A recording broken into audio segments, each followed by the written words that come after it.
കർത്താവിൻ്റെ പരിശുദ്ധമേറിയ നാമം വാഴ്ത്തപ്പെടട്ടെ. എല്ലാ ബഹുമാന്യരായ ശ്രോതാക്കൾക്കും യേശുക്രിസ്തുവിൻ്റെ നാമത്തിലുള്ള വന്ദനത്തെ അറിയിക്കുകയാണ്. വളരെ പ്രധാനപ്പെട്ട ഒരു തിരുവചന വേദഭാഗമാണ് ഇവിടെ ഓർപ്പിക്കാൻ ആഗ്രഹിക്കുന്നത്. പ്രത്യേകിച്ച് പഴഞ്ചൊല്ലുകളിൽ പതിരില്ല എന്ന ഒരു മലയാള ഉച്ചാരണം നമുക്ക് കേട്ടിട്ടുണ്ട് പലപ്പോഴും. അത് ഒരു പരിധിവരെ സത്യമായ കാര്യം തന്നെയാണ്. ചില സംഭവങ്ങളോ അനുഭവങ്ങളോ ആയിട്ട് ബന്ധപ്പെട്ടാണ് പഴഞ്ചൊല്ലുകൾ ആളുകൾ പറഞ്ഞത്. എന്നാൽ വിശുദ്ധ ബൈബിളിലേക്ക് നോക്കുമ്പോൾ ധാരാളം പഴഞ്ചൊല്ലുകൾ നമുക്ക് കാണാൻ കഴിയും. ജ്ഞാനികളിൽ ജ്ഞാനിയായിരുന്ന ശലോമോൻ ഒരു പഴഞ്ചൊല്ലിൻ്റെ സമാഹാരം തന്നെ രേഖപ്പെടുത്തിയിട്ടുണ്ട്. ആ പുസ്തകമാണ് സദൃശ്യവാക്യം എന്ന് പറയുന്ന പുസ്തകം. അപ്പോൾ ധാരാളം പഴഞ്ചൊല്ലുകൾ നമുക്ക് പഴയ നിയമത്തിലും ഒക്കെ കാണാൻ കഴിയും. എന്നാൽ പുതിയ നിയമത്തിൽ ഒരു പഴഞ്ചൊല്ല് ഒരാളെ ഏറ്റുപറയുന്നതായിട്ട് കാണാൻ കഴിയുന്നുണ്ട്.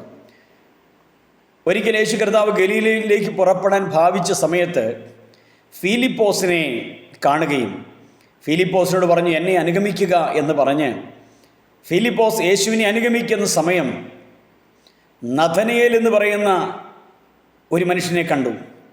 ആ നഥനയേൽ അന്ത്രയോസിൻ്റെയും പത്രോസിൻ്റെയും പട്ടണമായ ബെത്സയിദയിൽ നിന്നുള്ളവനായിരുന്നു. അവനോട് പറയുകയാണ്, ന്യായപ്രമാണത്തിൽ മോശയും പ്രവാചകന്മാരും എഴുതിയിരിക്കുന്നവനെ കണ്ടെത്തിയിരിക്കുന്നു. അവൻ യോസേപ്പിൻ്റെ പുത്രനായ യേശു എന്ന നസറേത്തുകാരൻ തന്നെ എന്ന് പറഞ്ഞു. ആ നിമിഷം ശങ്ക കൂടാതെ ആ കാലഘട്ടത്തിൽ ആളുകൾ പറഞ്ഞു പരത്തിയ ഒരു പഴഞ്ചൊല്ല് നഥനയേൽ എന്ന് പറയുന്ന സാധു മനുഷ്യൻ ഏറ്റുപറഞ്ഞു. ഇങ്ങനെയാണ്, നസറേത്ത് എന്ന് വല്ല നന്മയും വരുമോ എന്ന്. നസറേത്ത് എന്ന് പറയുന്ന ആ സ്ഥലത്തെക്കുറിച്ച് ആളുകൾക്ക് വലിയ അഭിപ്രായങ്ങളൊന്നുമില്ലായിരുന്നു. ആ കാലഘട്ടങ്ങളിലും വളരെ ദരിദ്രമായ കുടുംബങ്ങൾ പാർത്ത ഒരു ചെറിയ ഗ്രാമമായിരുന്നു. ആ നാടിൻ്റെ സാമ്പത്തിക സാംസ്കാരിക പശ്ചാത്തലം അത്ര നല്ലതല്ലായിരുന്നു.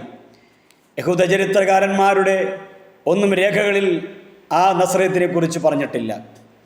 ആ കാലഘട്ടത്തിലെ യഹൂദ ചരിത്രകാരനായിരുന്ന യോസിഫസ് 45 പട്ടണങ്ങളെക്കുറിച്ച് തൻ്റെ ചരിത്രങ്ങളിൽ രേഖപ്പെടുത്തിയിട്ടുണ്ട്. പക്ഷേ അതിനകത്തൊന്നും നസറേത്തിന് യാതൊരു സ്ഥാനവും ഉണ്ടായിരുന്നില്ല. യഹൂദന്മാരുടെ തൽമൂദുകളിലും അതിൻ്റെ ചരിത്ര രേഖകളിലൊന്നും തന്നെ ഈ നസറേത്തിന് യാതൊരു സ്ഥാനവും ഉണ്ടായിരുന്നില്ല. ആ കാലഘട്ടത്തിൽ ഏകദേശം 1000-ൽ താഴെ മാത്രം ആളുകൾ പാർത്തുകൊണ്ടിരുന്ന, വളരെ സാധുക്കൾ പാർത്ത ഒരു സാധാരണ ഗ്രാമമായിരുന്നു നസറേത്ത് എന്ന് പറയുന്ന ഗ്രാമം. ചുണ്ണാമ്പുകൾ കൊണ്ട് പടുത്തുയർത്തിയ ചെറിയ ചെറിയ ഭവനങ്ങളായിരുന്നു അന്നത്തെ കാലത്ത് ആളുകൾ പാർത്തത്. കർഷകരും ആട്ടിടയന്മാരും അതുപോലെ ആശാരിപ്പണിക്കാരും മാത്രം പാർത്ത ഒരു ചെറിയ ഗ്രാമം. സത്യത്തിൽ ഒരു സാംസ്കാരിക നഗരം എന്ന് പറയുന്നത് അവർക്ക് വലിയ അകലമല്ലാതെ ഒരു സ്ഥലമുണ്ടായിരുന്നു.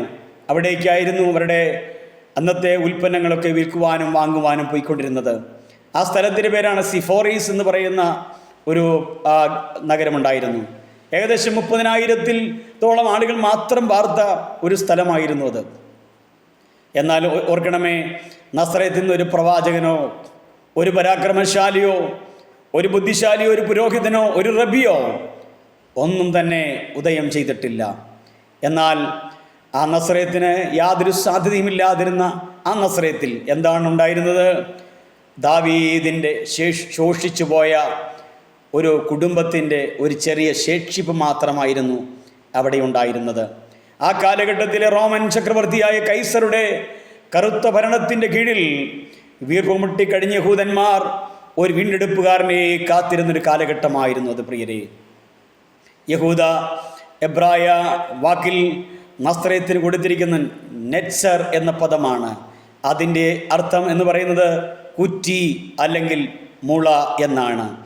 അതെ, യേശുക്രിസ്തു ജനിക്കുന്നതിന് 700 വർഷങ്ങൾക്ക് മുമ്പേ യെശയ്യാ പ്രവാചകൻ 11-ാം അധ്യായം 1-ാമത്തെ വാക്യത്തിൽ എഴുതി വെച്ചു, എന്നാൽ ഈശായിയുടെ കുറ്റിയിൽ നിന്നും ഒരു മുള പൊട്ടിപ്പുറപ്പെടും, അവൻ്റെ വേരുകളിൽ നിന്നും ഒരു കൊമ്പ് ഫലം കായ്ക്കും, അവൻ്റെ മേലെ യഹോവയുടെ ആത്മാവ് ആവസിക്കും, ജ്ഞാനത്തിൻ്റെയും വിവേകത്തിൻ്റെയും ആത്മാവ്, ആലോചനയുടെയും ബലത്തിൻ്റെയും ആത്മാവ്, പരിജ്ഞാനത്തിൻ്റെയും യഹോവ ഭക്തിയുടെയും ആത്മാവ് തന്നെ.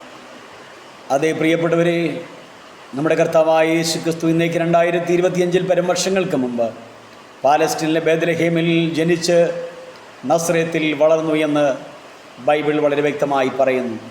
ആ പുണ്യപാദത്തിൻ്റെ സ്പർശനമേറ്റ ആ മണ്ണ് ചരിത്രത്തിൻ്റെ മുൻപന്തിയിലേക്ക് വരികയാണ്. നമ്മുടെ ജീവിതം അതുപോലെയാണ്. എവിടെയൊക്കെയോ തിരശ്ശീലയ്ക്കും മറവിലേക്കും നമ്മൾ മറഞ്ഞുപോയി. എന്നെ ആരും അറിയണ്ട, എന്നെ ആരും മനസ്സിലാക്കണ്ട എന്ന് പറഞ്ഞ് നമ്മൾ പിന്നാമ്പുറങ്ങളിലേക്ക് മാറുമ്പോഴും ഓർത്തുകൊള്ളുക, നമ്മുടെ ജീവിതത്തെ അർത്ഥതലമുള്ള ജീവിതമാക്കി മാറ്റുന്ന, നമ്മുടെ ഹൃദയങ്ങൾക്ക് ആശ്വാസം പകരുന്ന ഒരു നാമമുണ്ട്. ആ നാമത്തിൻ്റെ പേരാണ് നസ്രയനായ യേശു. യേശുവിനെ ഹൃദയത്തിൽ ഏറ്റെടുത്തുകൊണ്ട് ആ ദൈവകൃപയെ മുന്നേറുവാൻ ദൈവം നമ്മെല്ലാവരെയും സഹായിക്കട്ടെ എന്ന് പ്രാർത്ഥിച്ചുകൊണ്ട് വാക്കുകൾ നിർത്തുകയാണ്. ദൈവം നമ്മളെല്ലാവരെയും അനുഗ്രഹിക്കുമാറാകട്ടെ.